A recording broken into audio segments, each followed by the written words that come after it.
নমস্কার বন্ধুরা, আশা করি আপনারা সবাই ভালো আছেন। আজ 10ই জুন 2026 সাল বুধবার আর একটা নতুন ভিডিও নিয়ে বন্ধুরা আপনাদের সামনে হাজির হয়েছি। গত 5 তারিখের আপডেটে আমি আপনাদেরকে শিলচর লামডিং সেকশনের ট্রেন লাইনের আপডেটটা দিয়েছিলাম এবং সেদিন আপনাদেরকে বলেছিলাম যে খুব তাড়াতাড়ি আমি শিলচর হাফলং রুটের সর্বশেষ যে আপডেট আছে সেটা নিয়ে আপনাদের সামনে হাজির হব। তো আজকের ভিডিওটাতে আপনারা দেখতে পাবেন শিলচর থেকে হাফলং অবধি সড়কপথের বর্তমান পরিস্থিতি কী আছে এই বর্ষার সময়ে। আমি আপনাদেরকে আমার আগের ভিডিওতে বলেছিলাম অনেকেই গুজব ছড়ানোর চেষ্টা করছে, গুজব ছড়িয়েছে যে রাস্তায় ধস পড়েছে বলে, তেমন কিছু নেই বন্ধুরা।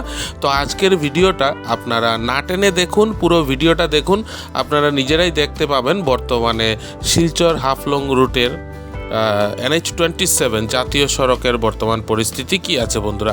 সাথে থাকুন, দেখতে থাকুন বন্ধুরা। এখন যেহেতু বর্ষাকাল তাই হঠাৎ করে পাহাড় থেকে একটা দুটো পাথর কিন্তু নিচে গড়িয়ে পড়ে, সেটা খুবই স্বাভাবিক যে কোনো পাহাড়ি রাস্তায়। কিন্তু আপনারা এই ভিডিওতে দেখতে পাবেন এই রাস্তাটা যথেষ্ট ভালো।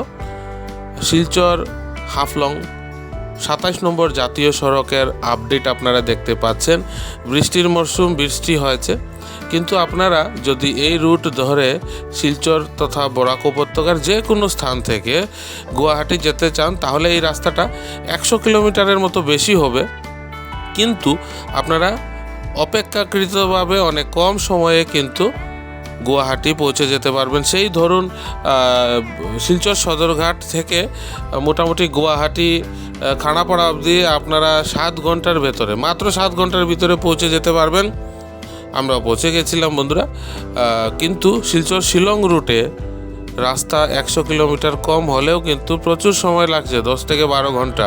কেননা শিলচর শিলং রুটের কালাইন থেকে শুরু করে আপ টু মালিডর এবং সোনাপুরের টানেল পাওয়ার কিছু আগে অবধি রাস্তা খুবই খারাপ হয়ে রয়েছে। এই রাস্তাটা সেইভাবে ঠিক হয়নি ওই স্পেসিফিক জায়গাটা, কিন্তু সোনাপুর টানেলের পর থেকে রাস্তা একদম ভালো।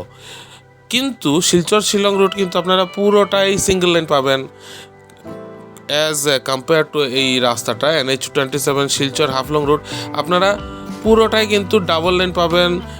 ট্রাকের জ্যাম নেই বললেই চলে, আছে অল্প কিছু, কিন্তু সেটা খুব একটা ডিস্টারবেন্স ক্রিয়েট করবে না। আপনারা অতি সহজেই যেতে পারবেন, ট্রাফিক কনজেশন নেই, রাস্তা ডুয়েল লাইন বেশিরভাগটাই। সেই ধরুন হাফলং পৌঁছানোর আগে সব মিলিয়ে 2 কিলোমিটারের থেকেও কম হবে যে রাস্তাটা এখনও ব্ল্যাক টপিং হয়নি, কিন্তু রাস্তাটা যথেষ্ট মজবুত। এই বর্ষার সময় কিন্তু রাস্তাটা ওই জায়গাটা খারাপ হয়নি।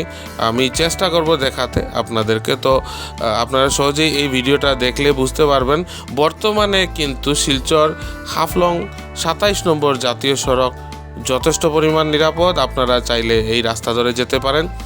এই ভিডিওটা দেখার পরে আমার মনে হয় আপনাদের মনে আর কোনো আশঙ্কা থাকবে না এই রাস্তা নিয়ে। কেননা আমার এই রাস্তার উপরে আবার কেন ভিডিও বানাচ্ছি, আপনাদের মন থেকে সেই গুজবটা দূর করে দেওয়ার জন্য। কেন আমি পার্সোনালিও অনেকের শুনেছি এদের কাজ হচ্ছে এরা সরকার বিরোধিতা করতে গিয়ে দেশের বিরোধিতা করে। এক শ্রেণীর লোক আছে, আমি স্পষ্ট ভিডিওতে বলছি, এরা ভুলভাল তথ্য মানুষের মধ্যে ছড়াচ্ছে, ছড়িয়ে মানুষদেরকে বিভ্রান্ত করার চেষ্টা করছে।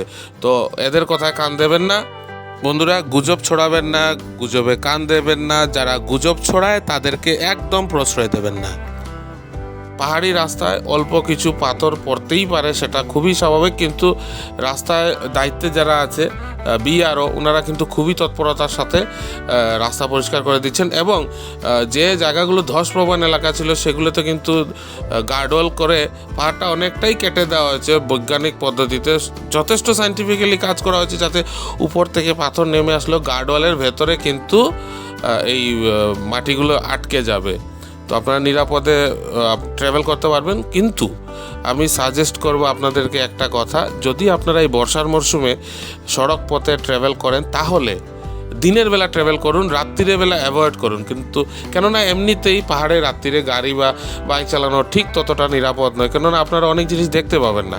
তাই আমি বলছি, আমার সাজেশন যে আপনারা গেলে দিনের বেলা যান।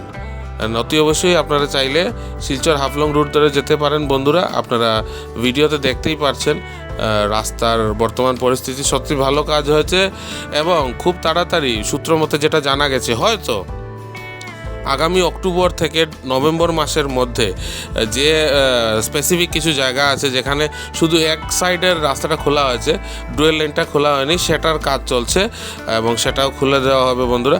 এখন আর সেই হারেঙ্গাজা ক্রস করে রিডজল উপরে রাস্তা দিয়ে জাটিঙ্গা ওয়াটারফলসের সামনে দিয়ে যে ছোট রাস্তা ছিল সেদিকে যাওয়ার দরকার নেই। একদম আপনারা সোজা 27 নম্বর জাতীয় সড়ক ধরে যাবেন, একদম গিয়ে আপনারা হাফলংয়ের পয়েন্ট আগে যেটা ছিল তার থেকে অনেকটাই আপনারা ডান দিকে গিয়ে আপনার ডিডাওলা বলে পয়েন্টটা আছে, সেখানে এটা কানেক্ট করে যাবে বন্ধুরা, যেটা আপনারা আগে মাহুর, মাইবং, লামডিং, নগাঁও আপনারা যেতে পারবেন। তো এই রুটটা আপনারা ব্যবহার করতে পারেন বন্ধুরা।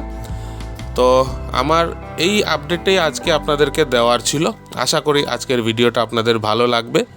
যদি ভালো লাগে অবশ্যই কমেন্ট করে জানাবেন, একটা লাইক করে দেবেন, আপনার চেনাশোনা সবার সাথে ভিডিওটা শেয়ার করবেন। আর যারা নতুন দেখছেন তারা প্লিজ চ্যানেলটা সাবস্ক্রাইব না করে যাবেন না, সাবস্ক্রাইব করে পাশে থাকা বেল আইকনটা অবশ্যই প্রেস করে দেবেন, তাতে যখনই আমি আর একটা নতুন ভিডিও দেব তার নোটিফিকেশন সাথে সাথে আপনার কাছে চলে আসবে বন্ধুরা।